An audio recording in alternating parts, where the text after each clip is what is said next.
Prediksi soal SKB CPNS Tenaga Kesehatan tahun 2020. Ditonton sampai habis ya. Besaran iuran bulanan BPJS Kesehatan Mandiri bagi masyarakat untuk kelas 3 adalah sebesar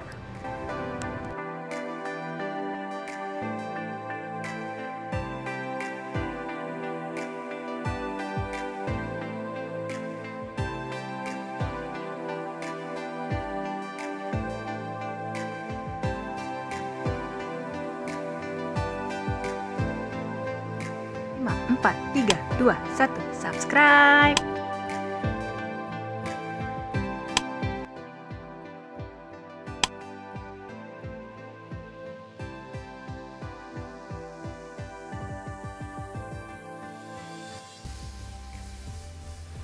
Soal nomor 41. Besaran iuran bulanan BPJS Kesehatan Mandiri bagi masyarakat untuk kelas 3 adalah sebesar A. 19.500, B. 25.500, C. 50.500, D. 59.500, atau E. 79.500. Ya, jawabannya B. Iuran BPJS Mandiri kelas 3 yaitu sebesar 25.500. Pembahasannya, sebelum iuran BPJS Kesehatan naik, sebelumnya iuran BPJS itu kelas 1 80.000, kelas 2 51.000, dan kelas 3 25.500.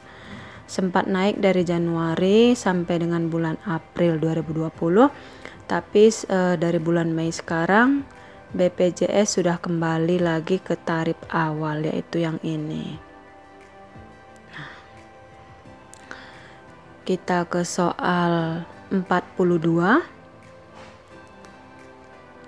Penularan HIV/AIDS dapat terjadi melalui A. Berjabat tangan, B. Gigitan nyamuk, C. Penggunaan jarum suntik berulang, D. Keringat, atau E. Udara.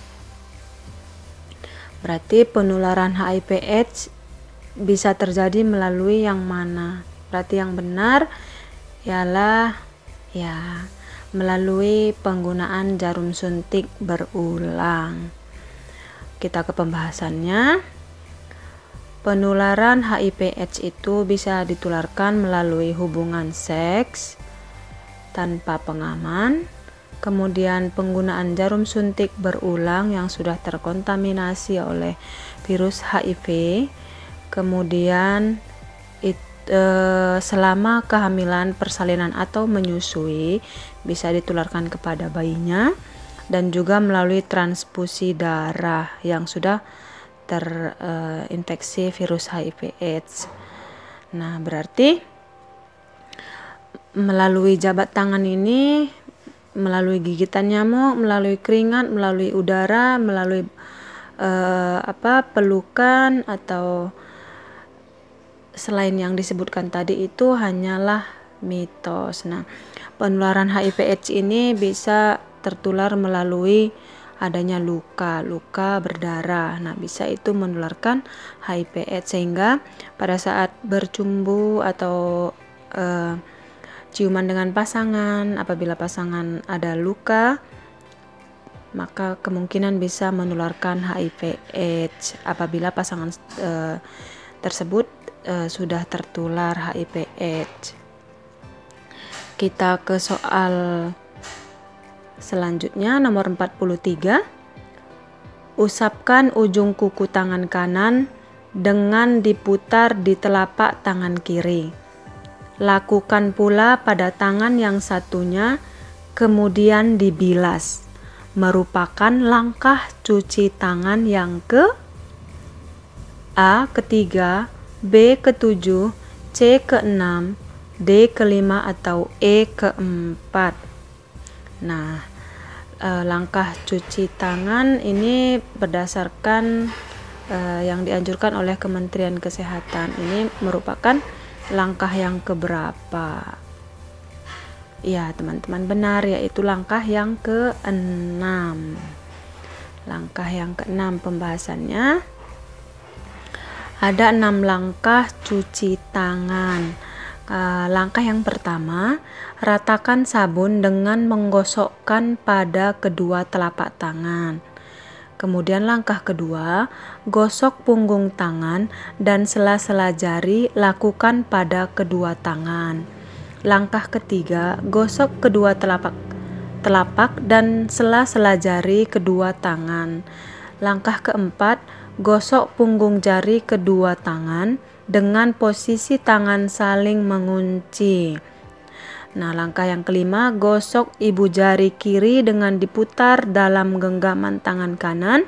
Lakukan juga pada tangan yang satunya.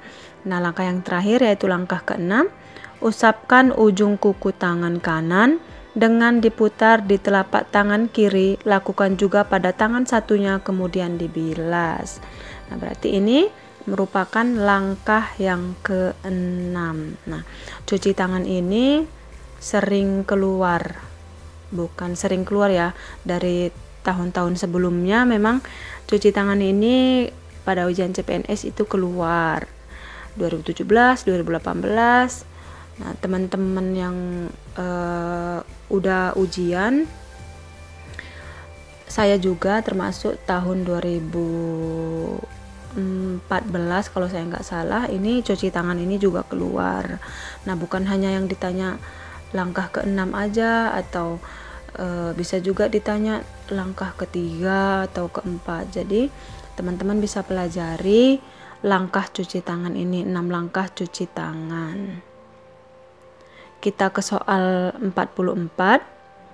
Hari Gizi Nasional diperingati setiap tanggal A. 25 Januari, B. 27 Januari, C. 4 Februari, D. 15 Februari, atau E. 22 Maret. Ya, teman-teman benar, yaitu 25 Januari. Selain dari Hari Gizi Nasional ini, yang sering keluar pada ujian CPNS itu pada SKB tentang HKN, kemudian hari cuci tangan pakai sabun dan lain sebagainya. Nah, bisa aja teman-teman dapat tentang Hari Gizi Nasional, bisa juga yang lain dapat tentang HKN, bisa juga yang lain dapat tentang Hari HIV atau Hari Kusta atau Hari Tuberkulosis.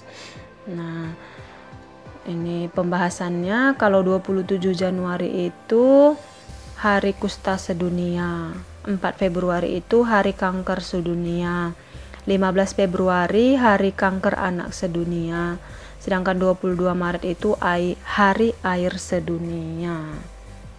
Nah, ini dia saya ambil dari kalender Kementerian Kesehatan, di mana Hari Gizi Nasional itu pada 25 Januari, diperingati setiap 25 Januari. Oke, kita ke soal selanjutnya.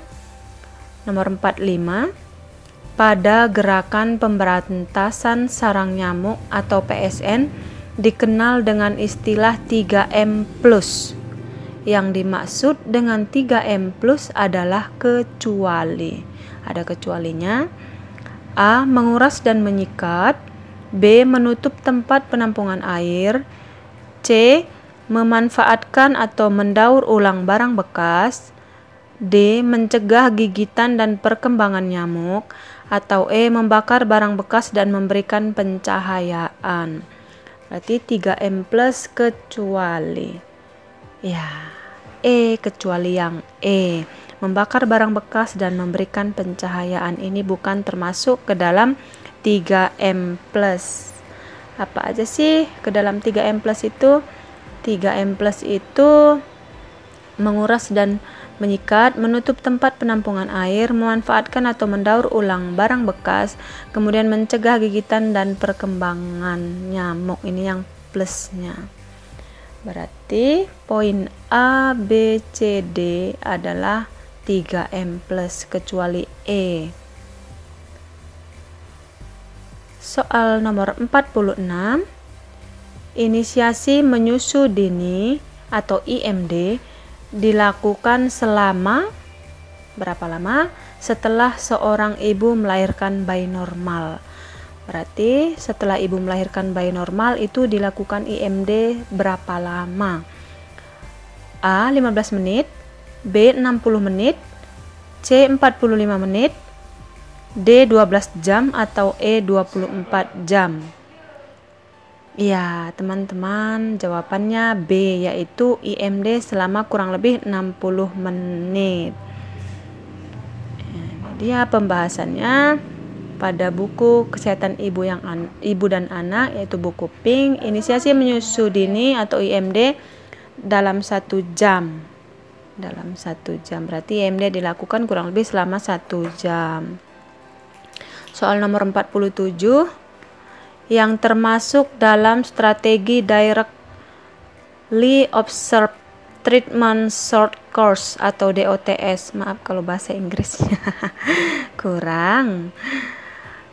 Terapi dalam penanggulangan tuberkulosis atau TB adalah, berarti strategi DOTS TB adalah A. Komitmen pemerintah dan jaminan ketersediaan obat anti tuberkulosis yang bermutu. B. Pemeriksaan laboratorium darah lengkap yang terjamin mutunya. C. Pemeriksaan X-ray paru yang berkualitas. D. Pengobatan jangka panjang yang terstandar bagi semua kasus TB dengan tata laksana kasus yang tepat. Atau E. Termasuk pengawasan langsung pengobatan. Berarti yang benar adalah yang benar dari strategi DOTS itu yang mana? Ya, teman-teman, benar, yaitu A. Komitmen pemerintah dan jaminan ketersediaan obat anti tuberkulosis yang bermutu. Ini merupakan strategi DOTS TB.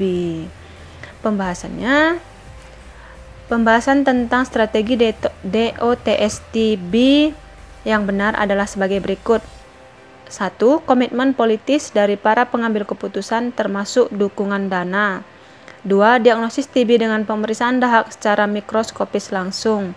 3. Pengobatan dengan panduan OAT jangka pendek dengan pengawasan langsung oleh pengawas menelan obat atau PMO. 4. Kesinambungan persediaan obat anti tuberkulosis atau OAT jangka pendek untuk pasien.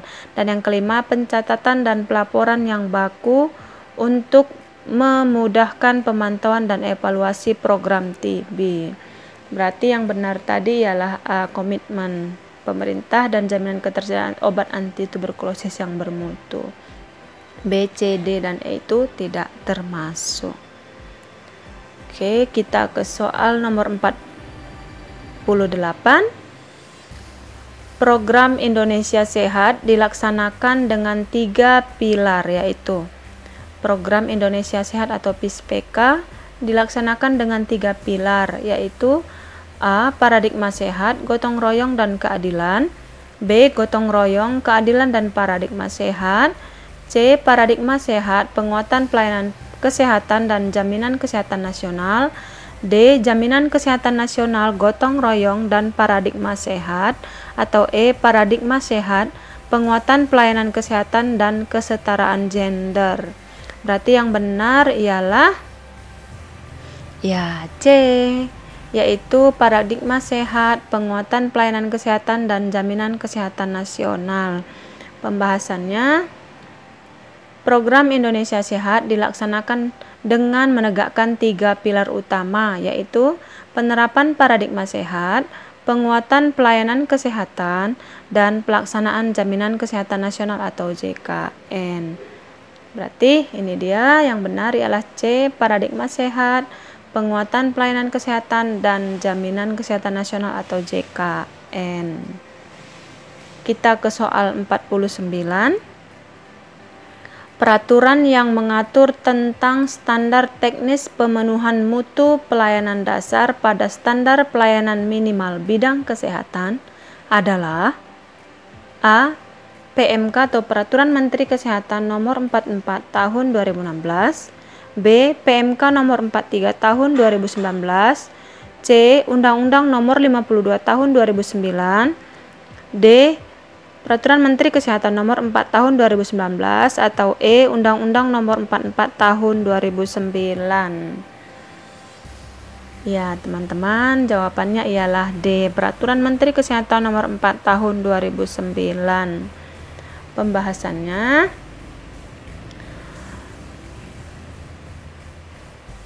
Peraturan Menteri Kesehatan Nomor 4 Tahun 2009 ini mengatur tentang standar teknis pemenuhan mutu pelayanan dasar pada standar pelayanan minimal atau SPM bidang kesehatan. Sedangkan PMK nomor 44 tahun 2016 itu tentang pedoman manajemen puskesmas. PMK nomor 43 tahun 2019 itu tentang puskesmas. Undang-Undang nomor 52 tahun 2009 itu tentang pembangunan kependudukan dan pembangunan keluarga. Sedangkan Undang-Undang nomor 44 tahun 2009 itu tentang rumah sakit. Oke, teman-teman, ini kebetulan di soal prediksi yang saya buat ini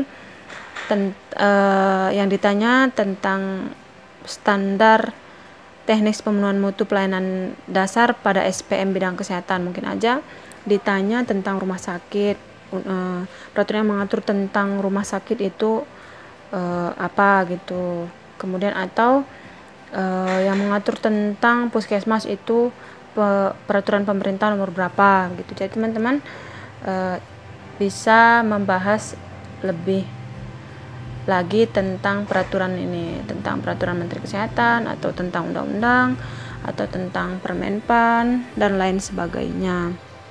Karena kemungkinan bisa aja salah satu dari peraturan ini bisa keluar seperti FR tahun lalu itu bertanya tentang tenaga kesehatan, kemudian bertanya tentang kesehatan itu undang-undang berapa. Begitu ya teman-teman. Semangat. Kita ke soal yang lupa ini pembahasannya, yaitu Peraturan Menteri Kesehatan Nomor 4 Tahun 2019 itu tentang standar teknis pemenuhan mutu pelayanan dasar pada standar pelayanan minimal bidang kesehatan. Oke, kita ke soal nomor 50. Yang termasuk tingkatan desa siaga di bawah ini kecuali A. Mandiri, B. Utama, C. Purnama, D. Madya, atau E. Pratama. Berarti tingkatan desa siaga kecuali, iya teman-teman benar, kecuali utama. Pembahasannya, pentahapan atau tingkatan desa siaga ialah Pratama, Madya, Purnama, dan Mandiri. Nah, yang paling tinggi itu ialah Mandiri. Mandiri, kemudian Purnama, Madya, dan Pratama. Di mana Mandiri itu forum desa atau kelurahannya berjalan setiap bulan. Kemudian KPM atau kader kesehatan sudah ada 9 orang atau lebih. Kemudian kemudahan akses pelayanan kesehatan dasar ya mudah. Kemudian Mandiri itu Posyandu dan UKBM lainnya aktif. Posyandu dan 4 UKBM lainnya aktif. Kemudian dukungan dana untuk kegiatan kesehatan itu juga sudah ada dari pemerintah ini untuk Mandiri. Sedangkan Purnama ini dia. Kemudian Madya ini dia. Dan yang untuk Pratama ini dia. Oke teman-teman, sekian dulu video prediksi soal SKB CPNS Tenaga Kesehatan. Jangan lupa tonton video di part 1, part 2, part 3, dan part 4 nya. Mudah-mudahan itu bisa mudah-mudahan itu keluar nanti pada saat ujian CPNS, dan mudah-mudahan teman-teman semuanya lulus. Oke, terima kasih udah dukung channel aku. Jangan lupa subscribe, like, komen, dan share videonya. Terima kasih teman-teman. Salam sehat.